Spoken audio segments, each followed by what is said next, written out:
It's time for Around the Ozarks Sports Scene, brought to you by Fast Break Sports, the largest selection of cards and card supplies in Southwest Missouri. Now here's your host, Scott Puryear.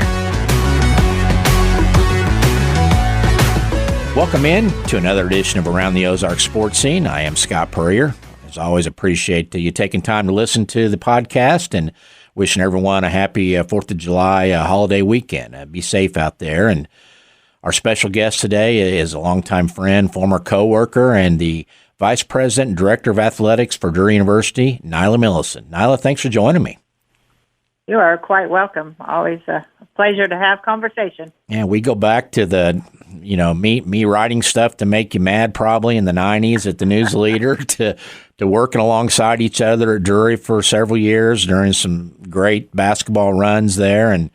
And now you're the Director of Athletics at Drury. And kind of 2 years in now, getting ready to start year 3. What's your general assessment of the position switch and the change to college AD for you?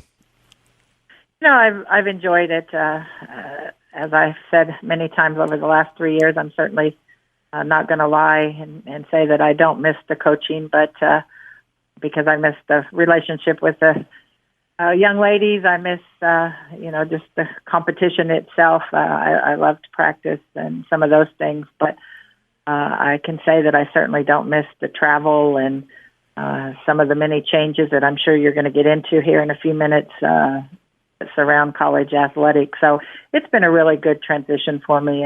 Hopefully I'm impacting coaches and student athletes in a different way, but there's a lot of changing times and, a lot of good things, but a lot of challenges as well.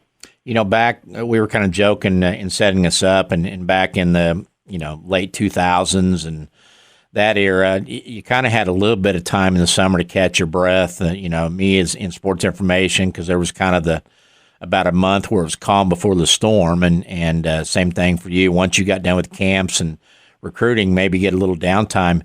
I don't think there's much downtime in any form of college athletics anymore, is there? It certainly has changed. In coaching, as you said, May before camps, and as you close the school out, and then August there was a little bit. As long as you did your work in the summer, August was a little bit of a downtime. But it seems to just be a 12-month go, closing out, starting again. In the world of coaching, recruiting just never, ever stops. And certainly the world of the portal has made it even more difficult. But, it is. It's just a lot of change, and certainly not saying that all of it is not is not positive. But, there's just a lot that so many things unknown. And probably a few more meetings now than you had back in your coaching life, right? Absolutely. I could control the when and the where and all of that with the meetings when you were the head coach. But it seems like there's some days that I get to the end of the day and I go, gosh, I haven't even sat down at my desk. I've been from meeting to meeting to meeting. But, most of that, too, is a positive, relationships across campus and within the GLVC and those sort of things. So it's been good. I've enjoyed it, and hopefully I can have a few more years in the tank and get me to retirement. That was the thing that I always found with the meetings is if you had several in a day, there was never time to act upon what you actually met about to to put into place and move forward. I mean, it was like, okay, well, I just had all these meetings. Now, when am I going to implement all this stuff too? That's a challenge, isn't it? You are correct. You get to the end of the day and you go, okay, now I need to really sit down and do my work. Yeah. But I'm lucky. I've got good people around me, and there are days that I say this too. What have I gotten accomplished today? But then Brian Beatty and Barbara Coward and Ed Beach and, Karen Henson, those people, I look around and I go, well, I know there's been work done because I've got good people around me. So that certainly hasn't changed. It doesn't matter what profession you're in. How would you describe the, State of the Union address for small colleges nationwide? Because in the GLVC, I know that there's been some schools, and a lot of you kind of share the same, enrollment issues, cost issues, things like that. How would you summarize, some of the major battles for Drury as a university and as an athletics department? There's no question that higher education, and particularly small private, is facing some challenges right now with enrollment. We're all trying to, get the same kids. We're all trying to find our niche and what it is that we do that we will be able to attract. The demographic cliff that just enrollment itself over the country is declining. So, there are challenges. I think a couple of things that Drury has done in general, starting our PA program, the engineering program. Right now, a new president who I really think is going to do a great job for us, in Jeff Frederick. I think is evaluating every program across the campus, academic, athletics, student services, you name it, to see where and how we can best serve our students. So I think from an athletic, more specific challenge has been that many universities, including Drury, is using athletics for enrollment purposes, because there still is very much a want and a desire to play your sport. So we're going to be upwards over 750 student athletes, including our non-NCAA sports. Wow. Drury is a little bit unusual that all of our athletic programs, NCAA and non-NCAA both, are housed in our athletic department, which many of the non-NCAA club sports, if you will, are housed in their student services. So, as we've continued to maybe level off as a university, our athletic numbers continue to grow. But, we're still trying to do it with the same amount of people and those sort of things. So just the challenges, trying to be creative with, how you're going to provide services and game day experience and just overall student athlete experience, because retention is important. So it's a challenge, but yet at the same time, you've been at Drury, you know how special of a place it is, and we've got people that and coaches that roll up your sleeves and get to work, and we figure out how to do it. Fundraising is a big part of what we do. So, we continue to fundraise to be able to provide and do.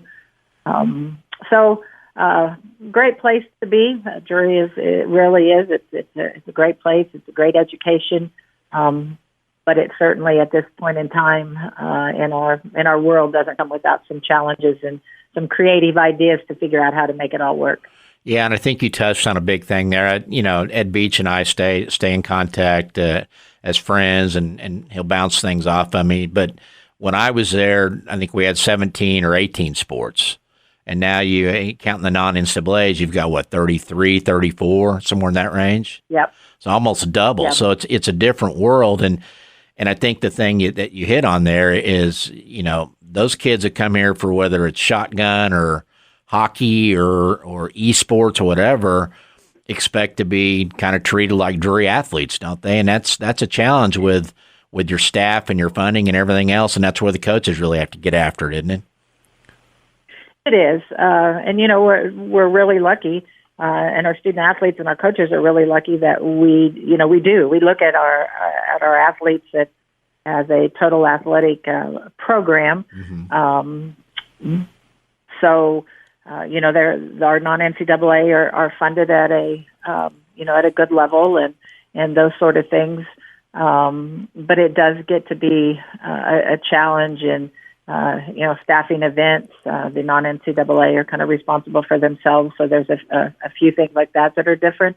But at the same time, you still try really, really hard to provide the best experience that you can for all 750 student athletes. And it's not easy. And I was a coach a really long time, so I say this with the utmost respect, but coaches get very much tunnel visioned in their needs and their wants, and When you've got 35 sports and not quite 35 head coaches, because we've got some, swimming and the dual and some of those sort of things. But, at the end of the day, 25 to 30, head coaches at all, that their sport is the most important, and their student athletes are the most important, and I want, which I totally, I've been in their chair, so I understand, but I also have to now sit in my chair. I get reminded often to take my coaching hat off and make sure that I keep my AD hat on, and that's hard some days.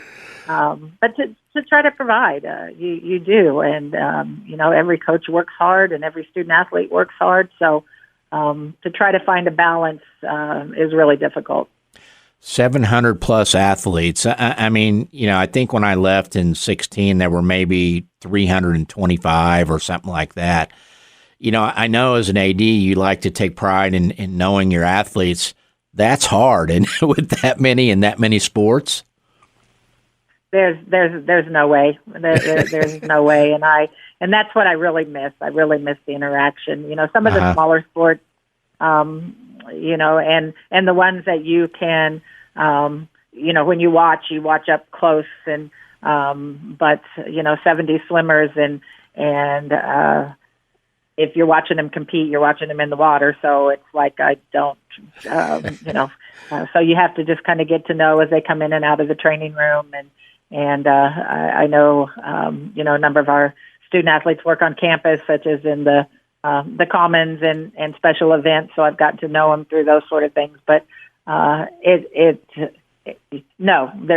don't know 750 student athletes, and that's certainly. That relationship is one of the things I miss. I mean, even Dr. Moore, who knew literally every kid on campus, would probably have trouble with that one, wouldn't he, a little bit? I'm going to say he probably would, but we've got a new president that's really, really good with names, so it's going to be interesting to watch Dr. Frederick navigate the water to see if he can know 750, and I'm going to guess he'll be like Dr. Moore. He'll do the best he can. Absolutely. Well, just finished your second year as director of athletics, and I guess compare and contrast Nyla Milleson year one to year two. What's the big difference, other than maybe a few less sleepless nights on what the heck did I do here, right? The transition has been good, and again, I'm going to go back to the people that are around me. Particularly in Barb and Brian and Ed Beach, that have been there a long time, and Barb knows where every skeleton is buried, and knows how things have been, how they operate. Brian Beatty transitioned from swim coach to, and he's been in a couple different roles as administrator, so he's got a lot of knowledge. And then, Ed's just been in the business a long time and at Drury for a long time. So I really do rely on those people. And I even was like this as a coach. At the end of the day, it's my decisions that I have to make, and that's why I get paid the big bucks to make the hard decisions. But even as a coach, I'm very much a believer in talking things through and having conversation, and trying to make sure that I am seeing things from all different angles and those sort of things. So each one of those people bring me a different perspective, and I can kind of, I guess maybe know kind of what maybe they're going to think, because they each look at things a little bit differently. So I would say just relying on those people has been really, really important. And you got to hit it on the head that just knowing a little bit. I didn't know what I didn't know in year one, and I do think, I mentioned it earlier, I do think I'm able to keep my coach's hat off a little bit more, even though I think it's a positive that I can put the coach's hat on and I have sat in their chair. But, when it comes to really, really tough decisions, probably year one to year two, I've been able to say, okay, this is a big picture issue. This is what's best for our university and those sort of things. where I might let the emotion get caught up with me a little bit, early on when I had a hard time separating the coach, from the athletic director. But, it's like with every profession, really doesn't matter how long you've been in it. I coached 35 plus years, and you're always learning something new. And if you're not, it's probably time for you to go do something else. And of course, you realize it wouldn't be a good look that first year if the AD got thrown out of the arena and the coach did not. That's probably not ideal. There has been a time or two I've had to say, okay, I probably need to be quiet. I'm in a professional role here and probably need to quit yelling at the officials. But I'm going to go check on my office for a second, right, and get away. But yeah. You came into the GLVC, back in 2005. I was there with you, and then you come back to it now as a director of athletics. What do you see differently in the league? What's the biggest thing when you got back and said, I know that it's kind of an ever-evolving membership, the people coming and going. And, I watch TV now and I see Northern Kentucky and Southern Indiana and Bellarmine and people like that are playing for Division I level. Besides that, what is kind of the different face of the GLVC now that you've noticed? I would say probably the biggest difference right now, and I know this is coming from a former basketball coach, so it may not be the best thing to say, but then it truly was a basketball conference. Mm-hmm. I think decisions were made, and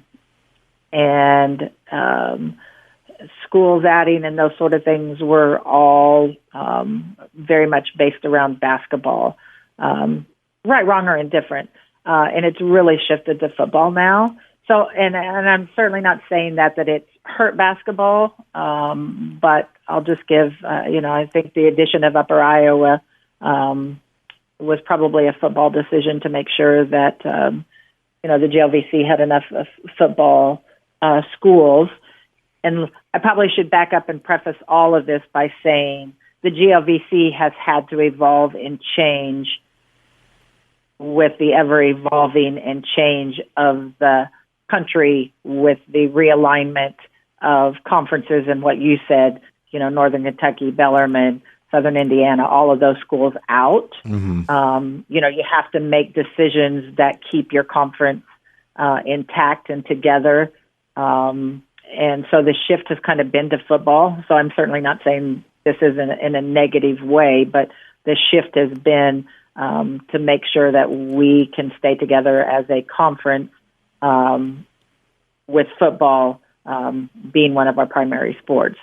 Again, right, wrong, and indifferent. It's a little easier, or whatever word you want to use, because we don't have football. So it makes it a little bit more difficult, sometimes for us as a non-football playing school to look at things maybe very objectively. And we are also the outlier, us and SBU, the outliers to the west. So our travel tends to be a lot farther. So just a lot of shift, and again, a lot of it because of the conference shifts across the country. But I think it's still a real strong conference in terms of, leadership, and you hit it on the head earlier in our conversation. A lot of the schools are facing some of the same challenges Drury are in terms of enrollment and size and those sort of things. But I do think the GLVC is a good fit for us. There's a lot of really good people and good schools. I think our biggest challenge to the entire conference is just the travel. I can tell you it is very expensive just to step on the bus to go to Fayette, Iowa, before we've ever bought a hotel room or bought a meal or anything else. So the cost of travel with us being so far out here is really, really high. But I think it's our best fit and our best option. I miss, you talk about travel. I think the furthest point when we were there together might have been Northern Kentucky, to basically the Cincinnati area or close to it. But boy, I miss those Nyla and Nancy Winstall matchups. Those were fun. Were there any rivalries like that? I mean, I'm sure that was one that you really got a little extra juice for because you knew what a battle it was going to be. Oh, that Northern Kentucky, without question, in the conference when I was coaching was the biggest one. Obviously, we had Grand Valley, as a regional opponent. Was a battle, and that's when Don Pitzelwhite was there, who's now drawing a blank. Wisconsin, maybe Michigan. She's gone a couple different places. Yeah, Plewitz, or start with a P. I remember that. Yeah, Pitzelwhite. Yes, yeah. Yes. She went to West Virginia, and then I forget she made the transition a year or so ago again to Wisconsin or Michigan or one of those. So she's back in the Midwest, I believe, at a Big Ten school. But anyway, there was some really good battles, and we had a battle or two with Central Missouri and Dave Slifer, and there was some pretty good games, pretty heated nights in Weiser. And I'm trying to remember, was Lewis a factor then, or they were just becoming a factor? I think. Well, they had started and they were becoming a factor. And if you remember, it was actually my last year at Drury. We went to Lewis. They were the number one ranked team in the region, and we upset them. And that was, Molly and Becky would have been, I guess, juniors, and Sarah Boss and Caitlin Schaus, those kids were freshmen, and we went up and we upset Lewis. Actually, in the quarters or in the semis, because we were seeded fourth, and then I think we beat Ferris or something in the finals to make it to the Elite Eight that year. It was like a home game, that final. I remember, because the Lewis people decided not to come out and support Drury. Amazingly. Oh, they were not happy. I can still see a couple of faces standing against the wall as we were. I remember Hannah Carter, and I'm trying to think of what the gal's name was that played for Lewis, but Hannah Carter is the one that shut her down that night, and it was fun. It was fun. Some of the challenges now, I mean, and we'll get into the portal and NIL and things like that, but just fundraising as a whole, and especially with the economy and if you're in another market with another school, those are all things I'm sure that are key factors and pretty hard right now, aren't they? It is. Fundraising is, definitely on a job description of all of our coaches, and it has been for a long time.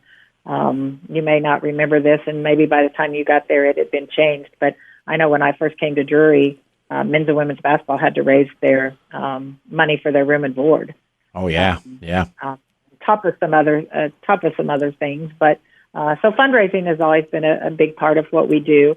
We're really lucky and fortunate that, and I'm certainly not saying it's easy, but there's a little bit of a niche and a love for Drury, with some long time boosters, I guess, if you will, friends, and then the coaches building relationships with the alumni, and then current parents and students. So over the years, it's just continued to.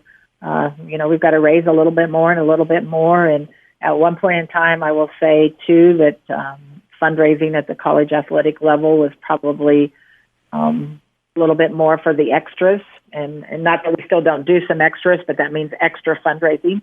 But, a lot of it now, just with the tight times, we've got to fundraise just to be able to do some of our basic necessities. And that's one thing that I will really give our coaches is, they understand that.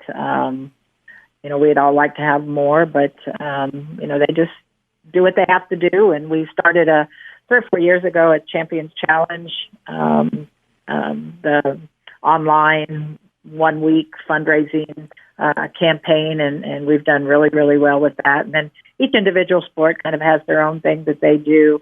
NASB's probably the king of fundraising over there, learned from one of the best in Coach Stratton. But, Scott's kind of got his niche of some things that he does. I think he does a bingo or poker night, some different things. So the coaches know, and they just do what they have to do and get after it and raise the money. Drury basketball has always been a staple of the athletic programs there in terms of revenue generation, booster club memberships, things like that.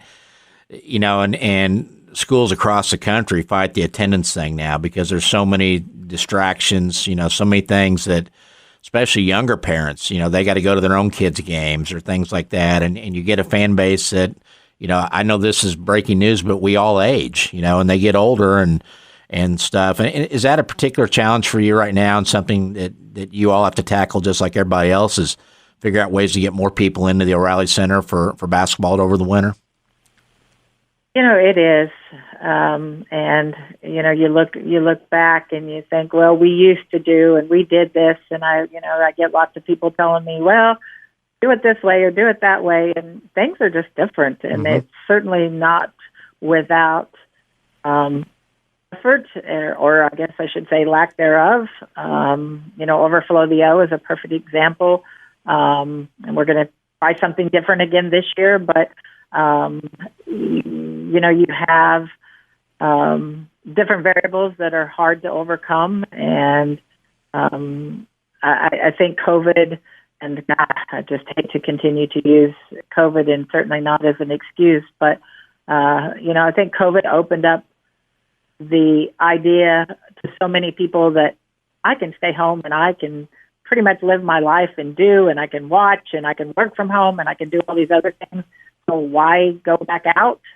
So I think that's been a factor that I don't know that universities and different things have ever recovered from, people just staying home from COVID. You are exactly right. The amount of things that families have to do and their own kids playing baseball, playing softball, playing basketball, whatever, and music. And it's just hard. You go home and you don't want to get back out. Or I was just talking with somebody yesterday. It's a real positive, and I love this at the Division II level that our men and our women play on the same night. But the early game is a little bit hard to get to try to get home and get your kids and get them fed and get them there.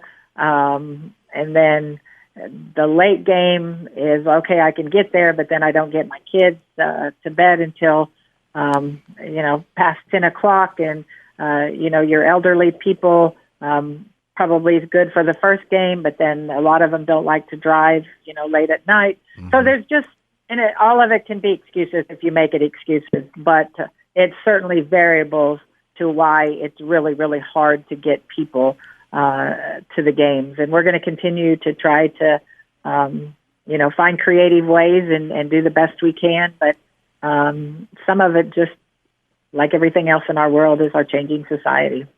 And of course, the changing face of the NCAA. I hooked up with our friend Jay Havens here last month, and for a night we met with them down in Oklahoma, and we talked about coaching now and how difficult it is. And, he's at the Division II level at Northeastern State in the MIAA, and, he mentioned that, if I develop a kid too good, he's gone, because somebody's going to cherry pick him off the top of our roster and go on to the Division I or another D2 or something. And, the transfer portal and NIL and all those things. And I just can't imagine if there was a transfer portal, what kind of illegal tampering, like with an Amanda Newton or a Molly Carter or even a Haley Disselkamp, of late. That's kind of changed the face of it for D2 as well, hasn't it? It has. I think the biggest difference, and I say this a lot, and it's not particularly the transfer portal itself. It's the rules that have changed that allow kids to go into the transfer portal. Because the transfer portal is basically just that you no longer have to do all of the facts and the paperwork, and it's the vehicle, I guess, if you will, for kids to transfer. But it's the rules that you don't have to sit anymore, and that you don't have to go in and tell your coach anymore. So it's all of the rules surrounding what the transfer portal really means that has just taken any level of commitment or all of those things out. I look at an Afton Hill, a Becky Flippin, and I'm sure there's been others, over the course of the years at Drury on both sides.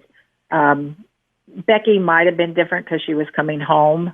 But if those kids wouldn't have had to sit a year, that's the reason we got a lot of those Division I to Division II is because they did not have to sit. Sure. And now you don't have to sit Division I to Division I. So I think that's one of the really big changes that has hurt Division II, because a lot of kids wanted to be done. They didn't want to have to go and wait another year. So it was just easier to find a good Division II home. You're right in what Coach Haven said is you develop them and these big schools, they've got people on their staff that they do nothing but comb other people's rosters. Yeah. To see who's doing what and what stats are and all the stuff. And I think it's probably a little worse on the men's side probably than the women's. I can't say that for sure, but I would say there's a little bit more of that. But so there's no question that it's trickling down to the Division II. I just think it's much, much harder to get that really big impact kid at our level than maybe it was, 6, 7, 10 years ago. Do you have any NIL plan, or does anybody ever ask for it at the Division II level at Drury?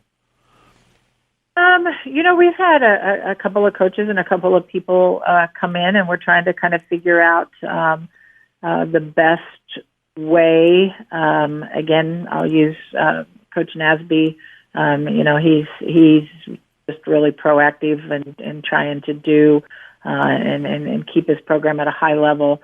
I think, and again, I'm going to put my administrative hat 100% on here because I totally understand where they're coming from with the coaches and that sort of thing. I think the problem lies with the NIL at like our level is your pool of people that are willing to give or that are able to give is pretty small. And if you go to donor A and say, we'd like to get some NIL money, and they say, sure, I'll give you $50,000, that's probably going to be $50,000 that they're going to give to the Student Athlete NIL Fund, not give $50,000 to maybe our university or maybe our athletic department that could benefit 750 student athletes, not just 4 or 5 or whatever we might be talking on a particular team.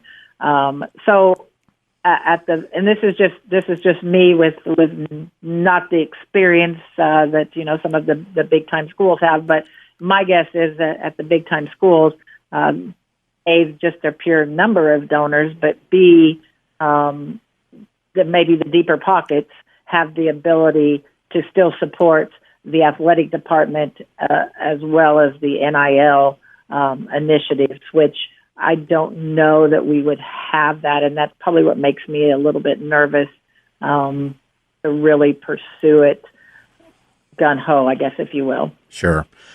When you look back on this past year, what were some of the highlights for Drury Athletics in your mind? I know you talked about Coach Nasby, just getting them back over at Meadow Park had to be one of them. Oh, gosh. He just did a phenomenal job. I kind of got in on the tail end and helped him close the last few donors on the baseball. But being back at Metter, it is really, really big, really big for them. And he just does such a phenomenal job. His entire program, and you sometimes you've been around the world enough that you can look and say, "Gosh, that coach is a really good coach," or "That coach is a really good at this," or "That coach." He's just truly, as far as all around, and gets it and understands that I think that that there is. So kudos to Scott and what he was able to do with the fundraising, and with all his injuries, still had a good year. I think you've got to give Coach Bailey a lot of credit for getting a team put together and accomplishing what they did in a short amount of time. We've hired some really, really good young coaches. We've hired a new softball coach in the last 9 months. We've hired a new track coach in January. We hired a new tennis coach in March. We just hired a new women's golf coach in the last couple of days. So we're really excited about the future of those programs. You can't talk Drury athletics without mentioning Brian Reynolds and another great swim run that he's been able to put together. And I hate not going right down the line because Sure. we've got we've just got some really good people. Jared Smith transitioning from tennis to pickleball, and Jared was there when I was there 20 years ago, and you knew he had some accomplishments, but I was putting some things together this spring, and when you really put down what Jared Smith accomplished at Drury Tennis, it's pretty phenomenal. So, kind of his retirement and transition. So just lots of good things. Shotgun, let's not leave out our non-NCAA. Shotgun won a national championship. So, a lot of good things we've got going. Despite all the challenges, Drury Athletics is still a great place to compete and to be. And I know one of the early nines is fishing with Rick Emmett. I know they continue to have a national profile there too, and pretty good area to try to recruit kids to come fish, isn't it, here in the Ozarks?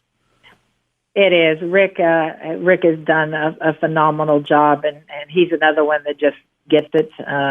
His fundraising is phenomenal. He recruits great young men to Drury, and they win championships, and he's just a great ambassador. So yeah, it's not a bad place to recruit to come fish, and then you've got a coach that's got the pedigree that Rick Emmett has. It's a pretty good combination. Absolutely.